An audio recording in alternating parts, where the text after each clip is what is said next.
uh, is Professor Talat.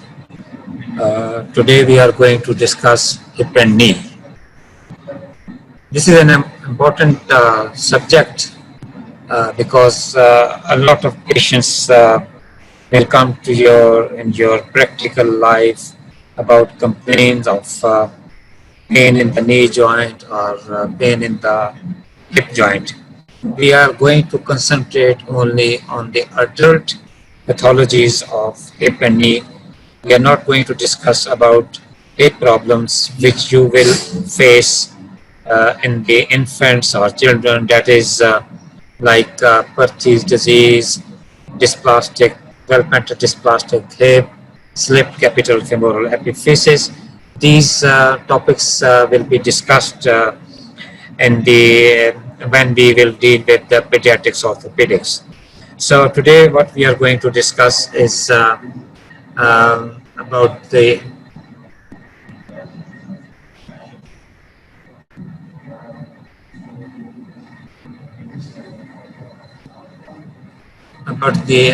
anatomy of the hip and knee.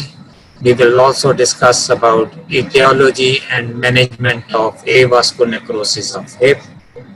We will also discuss about osteoarthritis of hip and knee. How are we going to manage these problems, and if we have to do any surgery, what sort of surgeries we will offer them.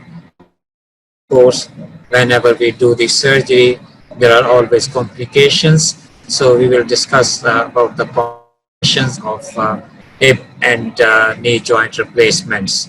We will also discuss about arthroscopy of the knee joint. So let's start with the anatomy of the hip joint.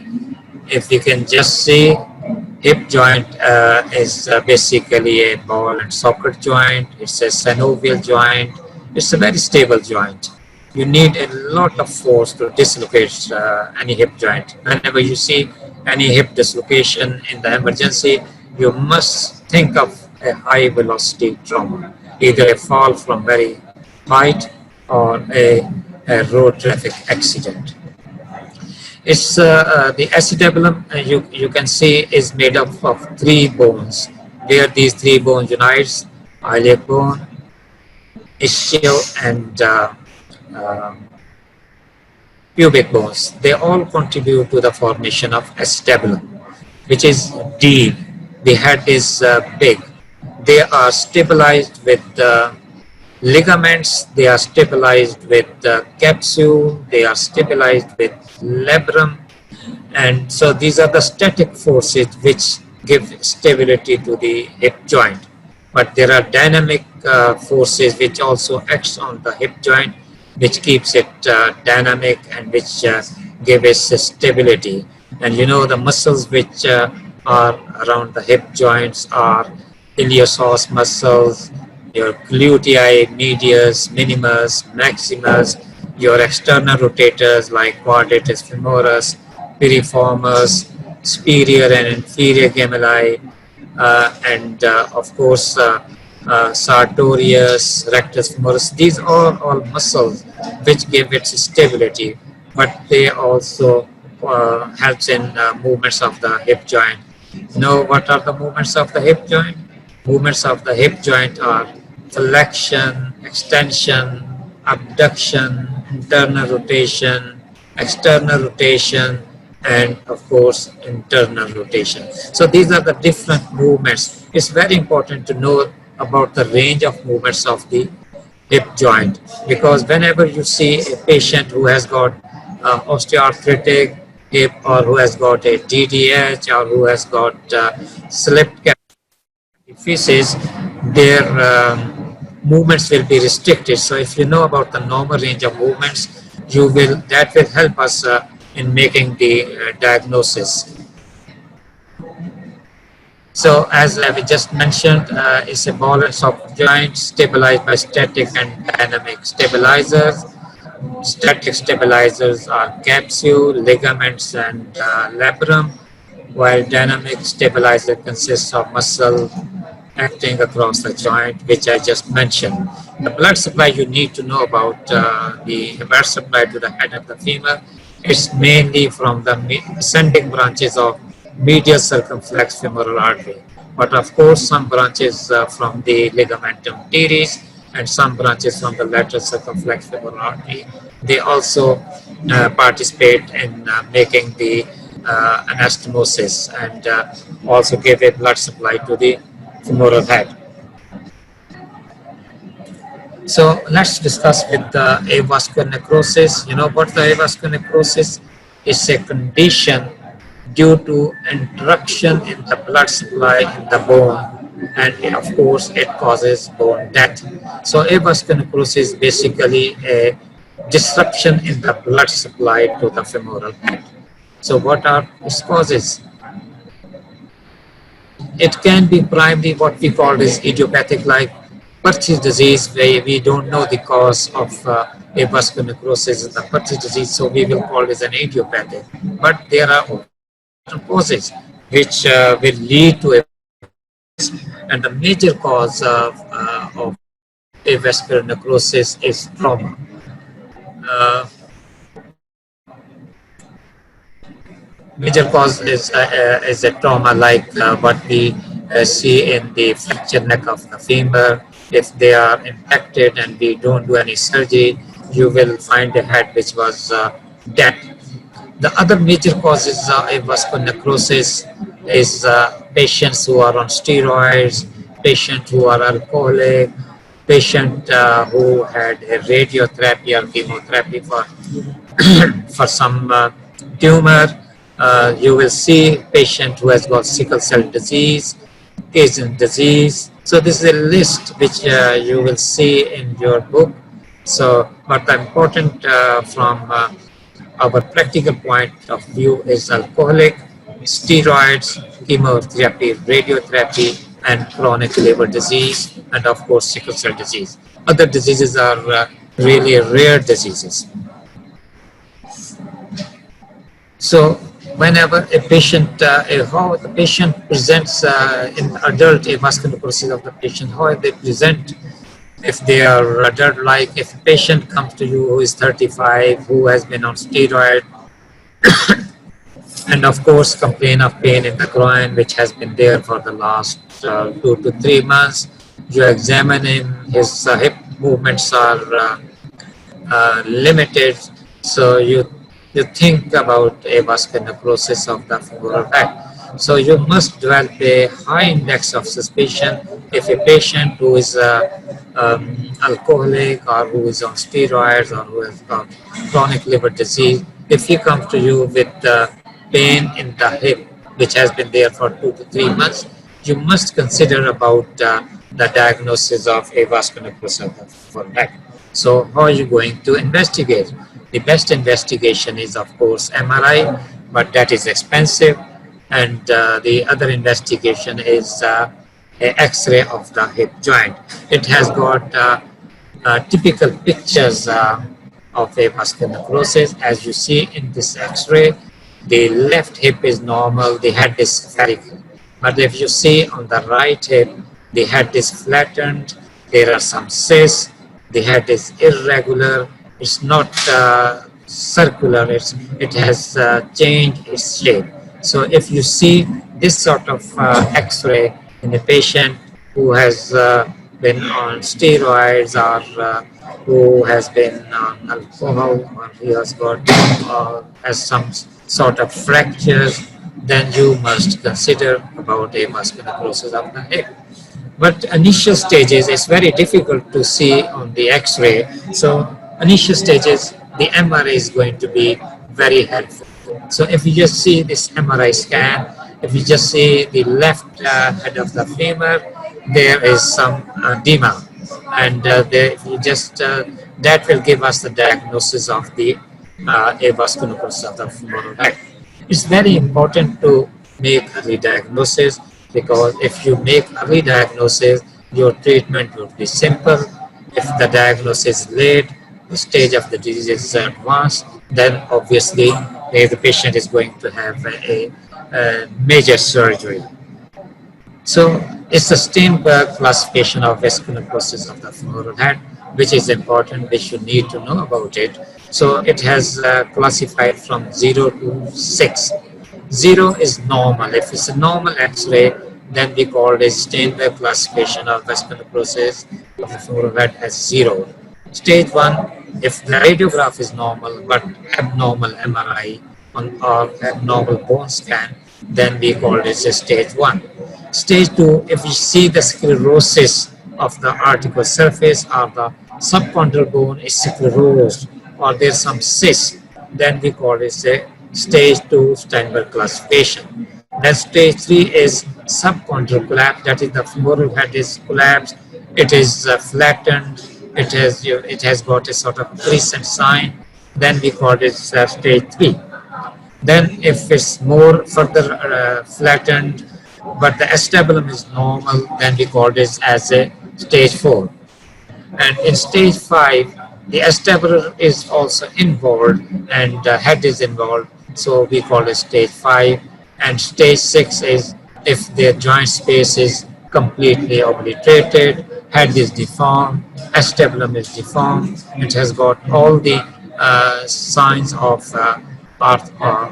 severe degenerative changes, then we call this as a stage 6.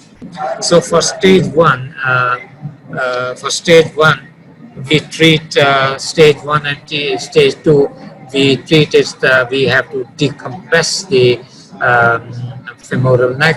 That is, we make holes in the femoral neck, which goes up to the subchondral part of the head of the femur. So there is a defining, there is a hole made with a drill.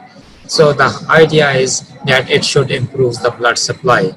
If that doesn't work, then sometimes we have to do a vascularized fibular graft. So we make a hole, put a vascularized fibular graft, that will increase the blood supply to the femoral head, and that will make the femoral head as a lively head. The life has come to the femoral head because the blood supply is restored.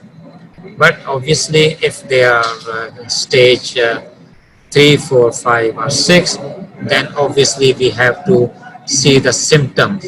If the symptoms are very bad, and if it's a stage 6 or 5, then obviously we have to offer them a hip replacement. Normally, as these patients are younger, we will try to delay the procedure as long as we can. But if the patient's symptoms are very bad, it is crippling, it is interfering his normal life, then we will offer him a hip replacement. Normally, in the younger age, we do a non-cemented total hip replacement. So the next topic which we are going to discuss is osteoarthritis. So if somebody asks what is osteoarthritis, it is a non-inflammatory. It is a it's a different from rheumatoid arthritis, which is inflammatory. Osteoarthritis is non-inflammatory, or sometimes you will find some low-grade inflammatory condition, but that will lead to progressive damage to the articular cartilage and other joint structures. So basically, osteoarthritis, what we call in a normal language, is a wear and tear process. It's the articular cartilage which is worn out. Initially, the articular cartilage, you will see some fibrillations. There are some cracks which go on advancing, that the articular cartilage will be evernated. Then a stage will come that there is more articular cartilage destroyed. Obviously, there is a reaction of repair. So once the repair starts, you will find some osteophyte formation. You will find some sclerosis in the subchondral bone.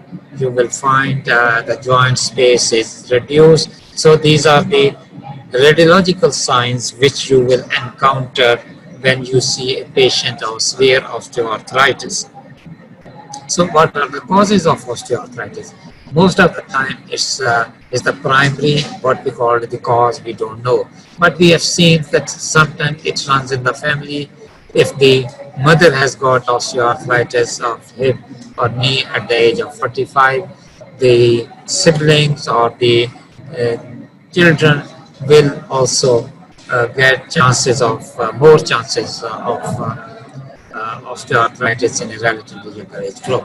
But the secondary causes, secondaries, if there are risk factors or the causes which will lead to early osteoarthritis, is the trauma.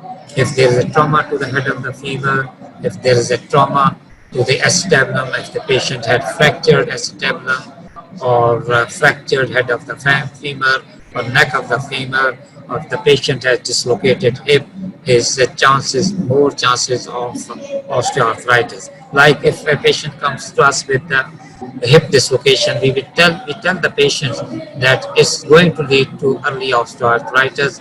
If in a normal case, if it starts around 60, there's a chances that he will get this problem at the age of 35. So trauma is my major cause. Then obviously avascular necrosis, then inflammatory arthropathy. What are the inflammatory arthropathy? Like rheumatoid arthritis, like sarcoidosis, ankylosing spondylitis, or what we call is psoriasis. We see the psoriatic arthritis in if the patient who has got psoriasis, if they complain of pain in the hip or in the knee, you do the X-ray, you will find the signs of osteoarthritis in the hip joint.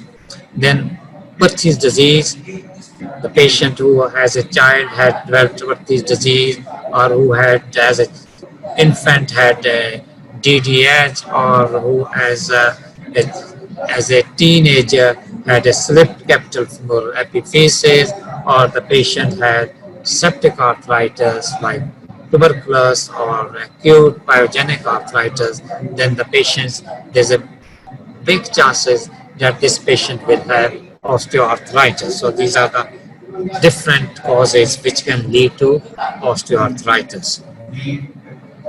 So what are the symptoms? Normally the patient of osteoarthritis complain of pain in the groin. The pain is more severe on walking. They say they can hardly, they can't do their normal routine work. They can't do shopping, and they get pain. Pain is dull. Sometimes it becomes severe. Their range of movements are limited. They complain of limping.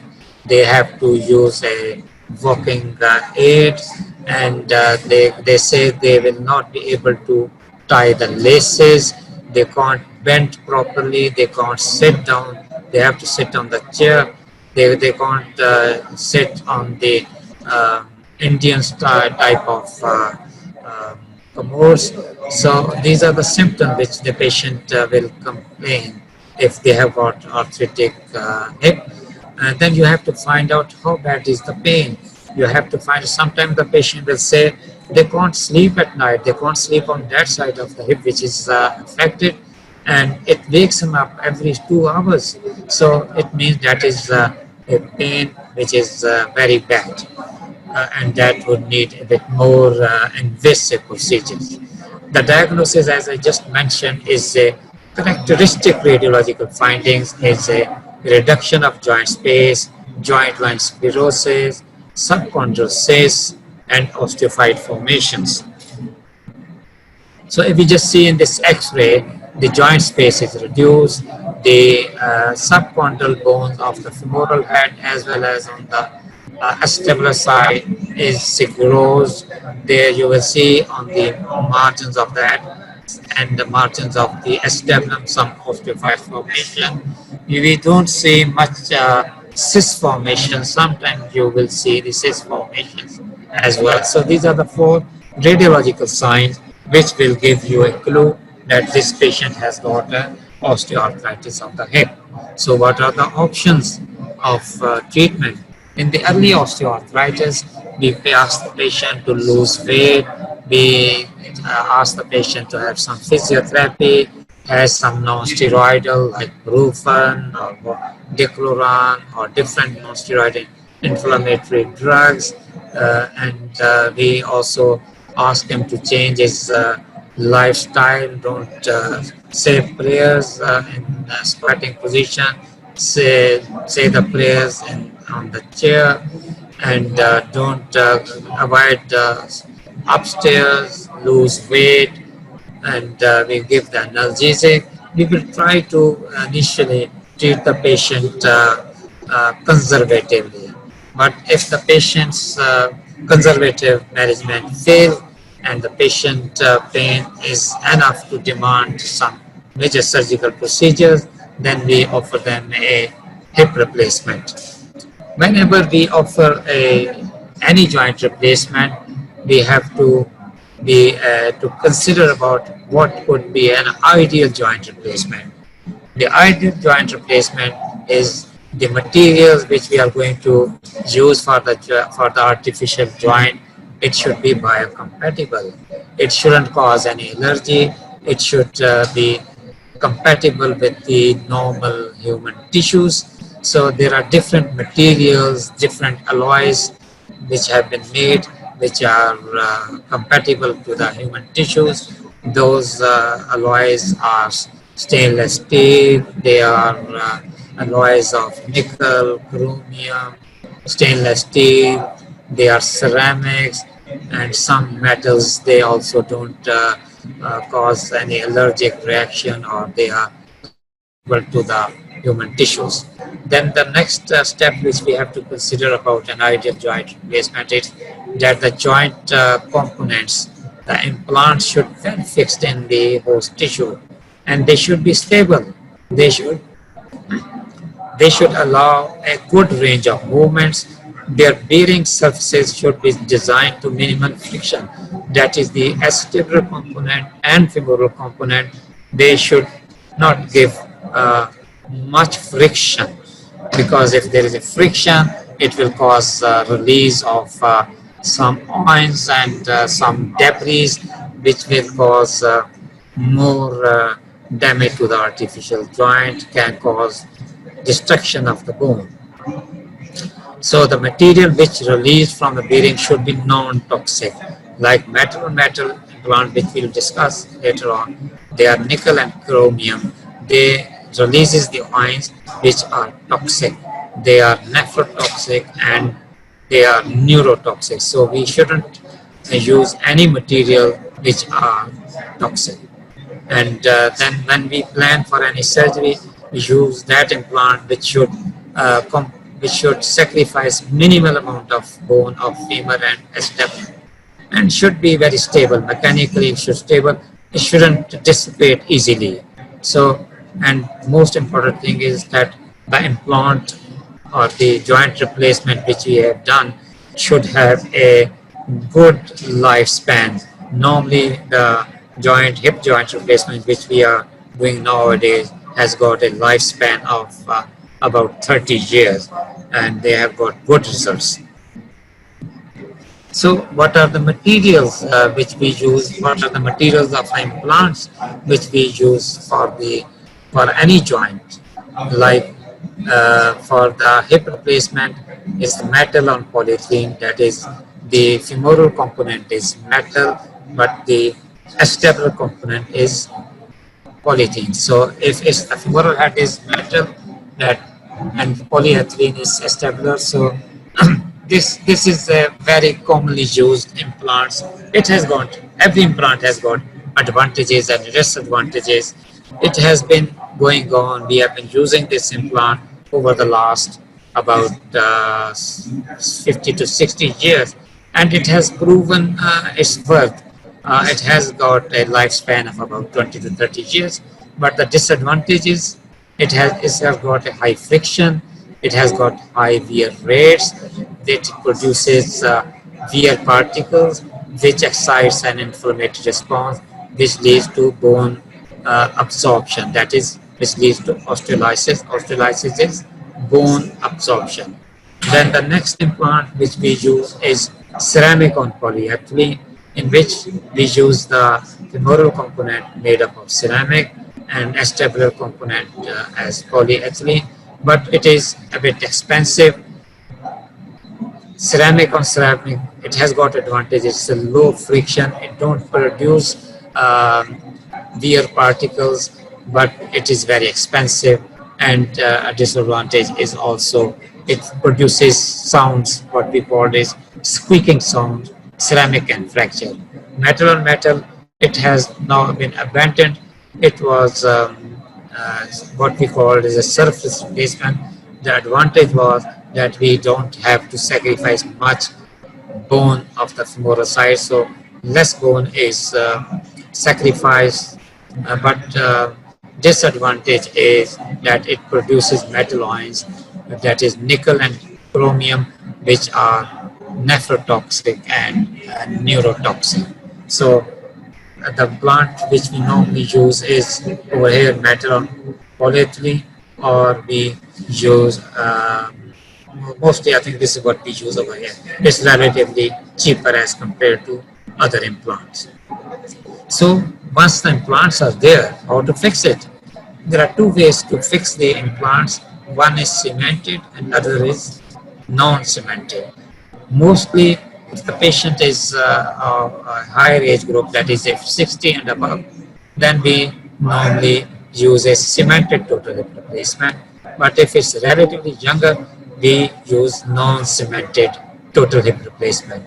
Cemented has got advantages. Advantage is that implant doesn't need to fit cavity exactly. It has got results, well proven results, because it has been in use for the last 60, 70 years. But it has got disadvantages that once we set the cement becomes very hot, and it can cause necrosis of the medullary canal. And it's the fragments can come into the between the joint surfaces. The fragments can also cause third body wear and tear. It will cause aseptic loosening, and it's very difficult to remove the implant. If we have to do any revision of the hip, then it becomes difficult to revise the joint replacement. Non-cemented, it is there is a material on the implant which is which helps in bone integration. So the medullary canal bone will integrate, it will interdigitate with the material which is on the outer surface of the implant. So it is well fixed. We have to, once we put it in the implant, it should be well fixed into the femoral canal. It it is expensive. And the important thing, we don't need any cement. Sometimes it becomes easy to revise this if we have to revise this joint. Now, what are the different surgical procedures? If you know about the anatomy of the hip, approach the hip from three approaches. One is posterior approach, then is Harding or lateral approach, and anterior approach. Commonly approach we use is over here we use a Harding approach. In the Harding approach, we make a cut on the lateral side, anterolateral side of the joint. We take the parts of the gluteus medius and minimus reflected of the greater trochanter. Then we will see the capsule of the joint. We make a T cut of the capsule and dislocate the joint, and then do this joint repair. Cut the head of the femur, prepare the acetabulum, put the acetabulum component, cemented it, and in the same way we make a hole in the femoral canal, put the implant in the femoral canal, reduce it. Posterior approach, as you know, posterior approach is we have to split the gluteus maximus. As you know, behind the gluteus maximus is a nerve which is very, very important nerve, which is sciatic nerve. It is as thick as your little fingers. You can easily see, but you must identify while doing this approach. So you split the gluteus maximus, and then you rotate. You will find the external rotators of the hip joint, which I just mentioned, are quadratus femoris, piriformis, gemella superior and gemella inferior. You cut it from the trochanter, reflect it, save this sciatic nerve with these muscles, and then prepare the acetabulum and the femoral component. Anterior approach is very rarely used. Few people, only very few people use this anterior approach because they think the dislocation rate is the minimal if we use the anterior approach. The anterior approach is a interval, we develop interval between the sartorius and rectus femoris, and then from the rectus femoris and tensor fascia lata, you are on the capsule of the hip joint, make a cut, dislocate the hip. So these are the different approaches of the hip joint. So if you just see, this is again a total hip replacement which is done on the right total hip replacement. This is a cemented, you can see along the femoral component and radio opaque, which is a cement. So it has been fixed, the femoral component has been fixed with the cement, and in the same way the acetabular component, which was a polyethylene, has been fixed with the cement. So this is a cemented total hip replacement on the right hip. So this is what we call is a surface replacement. It is basically metal on metal. Here you can see only part of the head was sacrificed. Neck is still there. We put the metal implant on the femoral side and metal implant on the acetabular side. But as I told you, it has got risks involved with it, that it releases points which are nephrotoxic and causes some depression that is neurotoxic. So if we do this, I've seen these patients, which was done in UK, and they were asking these patients to come every year. They do the ion concentration assay of nickel and chromium every year, just to see that if it doesn't come up more than a certain level. If it comes more than a certain level, then they have to remove it, and then they have to treat accordingly. But a lot of people have sued the company which has made these implants and getting a lot of money for it. So this is what you can see is a non-cemented hip. This this is expensive hip, and it needs a bit more technical expertise to do this hip. There is no cement in it. It is the cement, the femoral component and acetabular components, the outer surfaces so made that the bone will interdigitate into it. That is, there will be osseointegration of the femoral component as well as the acetabular component. The bone will grow into it and will give it stability. This is expensive, and this hip we normally use in the relatively, if the patient who demands the hip replacement at the age of 30s or 40s, we go for this hip replacement. It has got a longer lifespan. So every surgery has got complications. So what are the complications of a total hip replacement? Whenever you describe a complication, you must consider about intraoperative complications and post-operative complications. And we should try to reduce the complication rate, because if we know the complications, we must try to safeguard that we shouldn't get these complications. So intraoperative complications is nerve injuries, sciatic nerve. So if you are using a posterior approach, we must identify the sciatic nerve. There's a chances of femoral and obturator nerve. If we are using the anterior approach, we must look for these two nerves. And there are vascular injuries. There is a chances of femoral vein and femoral artery injuries.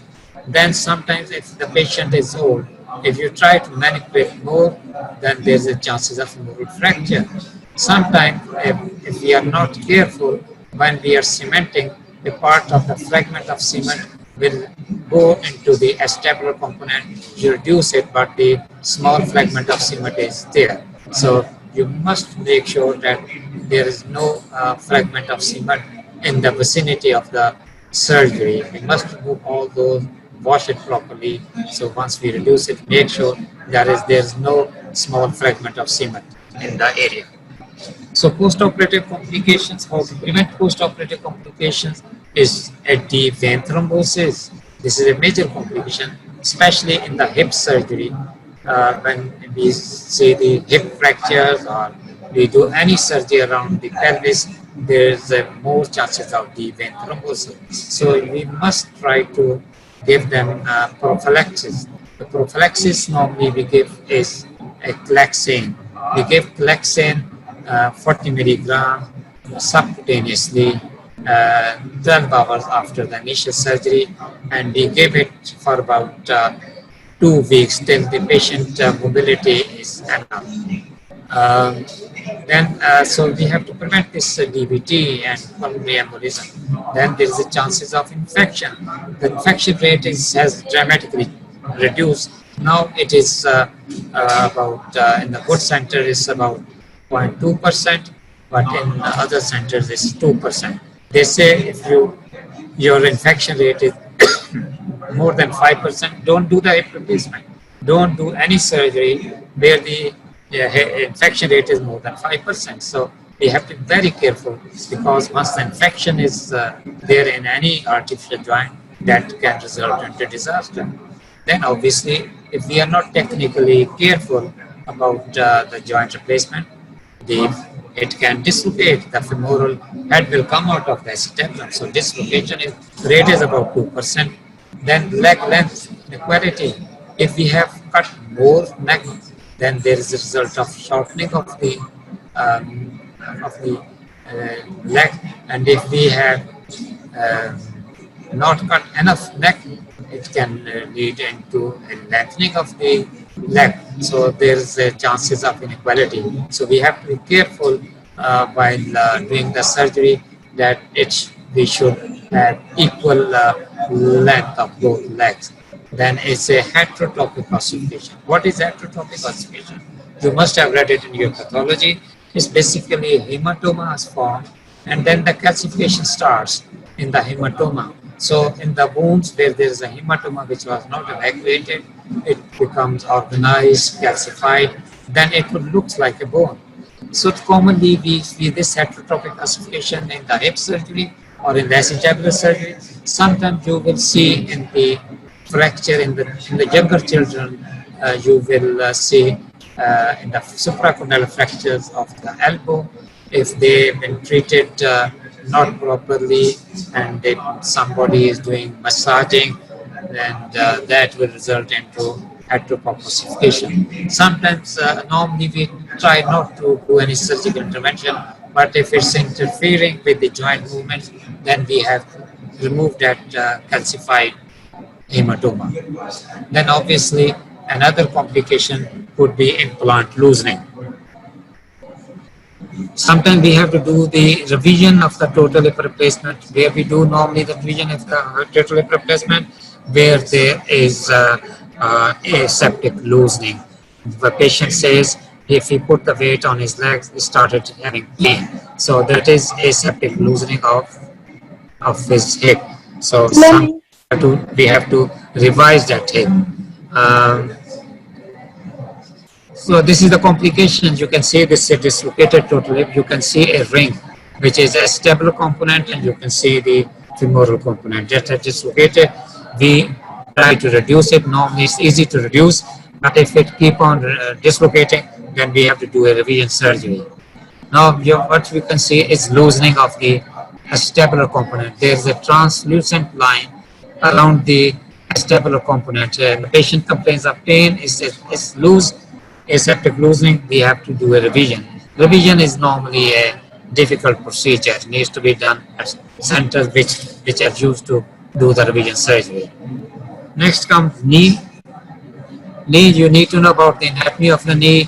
Knee joint has got three components: medial component, lateral component, and patellofemoral component. Medial component is between the medial femoral condyle and medial tibial condyle. Medial meniscus is the structure in the medial compartment. You will see a medial collateral ligament. You will see an anterior cruciate ligament. While on the collateral lateral compartment will be lateral condyle, lateral meniscus, and lateral part of the condyle, tibial condyle, and you will see the tendon of popliteus, that is also in the lateral compartment. And the patellofemoral joint is between the patella and the trochlea of the femur, that is patellofemoral joint. So whenever, so basically a knee joint is, as you know, it's a synovial joint, it's a hinge joint. The shape of joint surface makes it inherently unstable, it's unstable joint.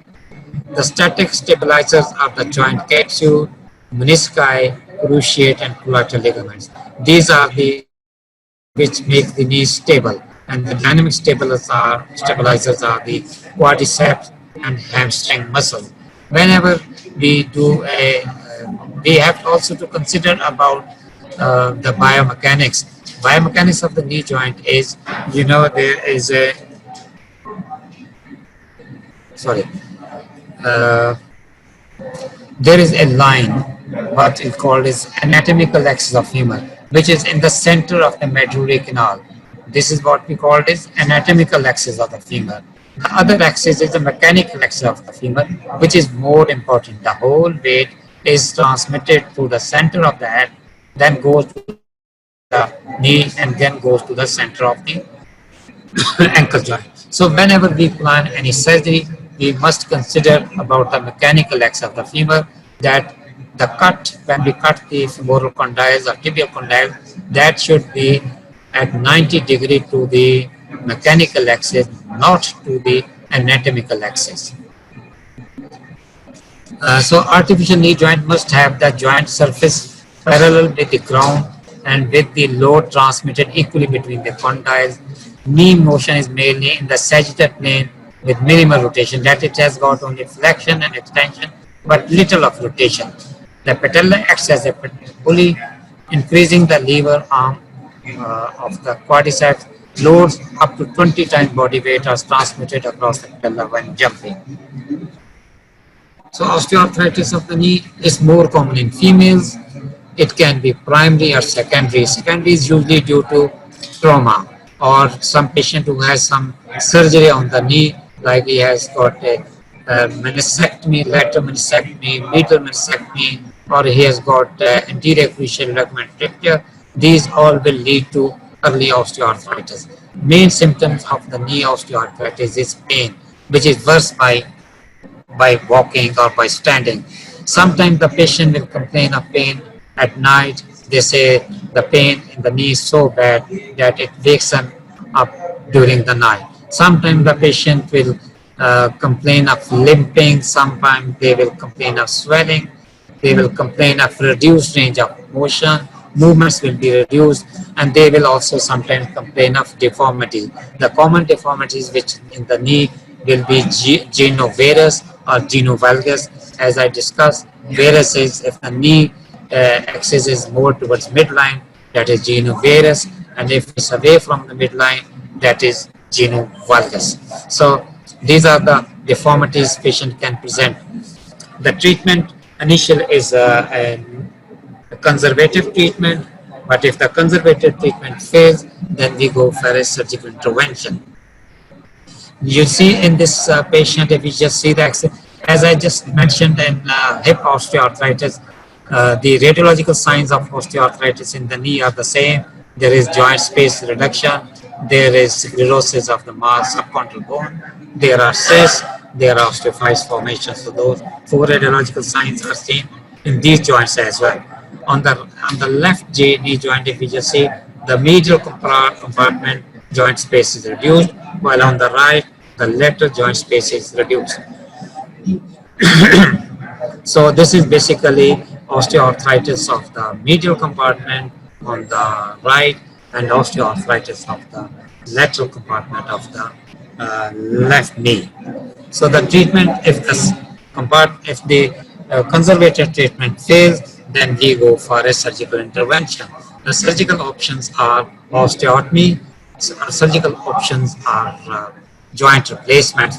One is the one on upper one on the right is a unicompartmental knee replacement, which is a relatively less invasive as to a total knee replacement. It can give you more time for the revision surgery. and it has better results as compared to total knee. The bone sacrifice bone is less. So we do this joint replacement in relatively younger age group. Then is your a total knee replacement and the AP view. Then we see on the right side again is a lateral view of the total knee replacement of the. This is I think is again a unicondylar replacement. That is what we call as Oxford unicondylar knee replacement. And this is again a knee replacement, total knee replacement. Here, if you can see, the patella article surface is also sacrificed, and it has been replaced with a patellar button. So aims of a knee replacement is that mechanical axis through the center of the knee, joint line perpendicular to mechanical axis. We must have a balanced collateral ligament. We must not sacrifice the lateral collateral or medial collateral ligament. We must ensure patellar-femoral joint patella is tracking normally. So what could be the complications of a knee replacement? As we mentioned, intraoperative and postoperative. Intraoperative complications is misplacement of implants leading to instability or stiffness or pain.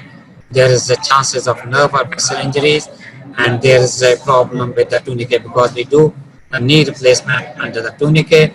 The nerve and vessel nerve which commonly can be involved is common peroneal nerve. So if we are not careful, the patient can end up with a foot drop.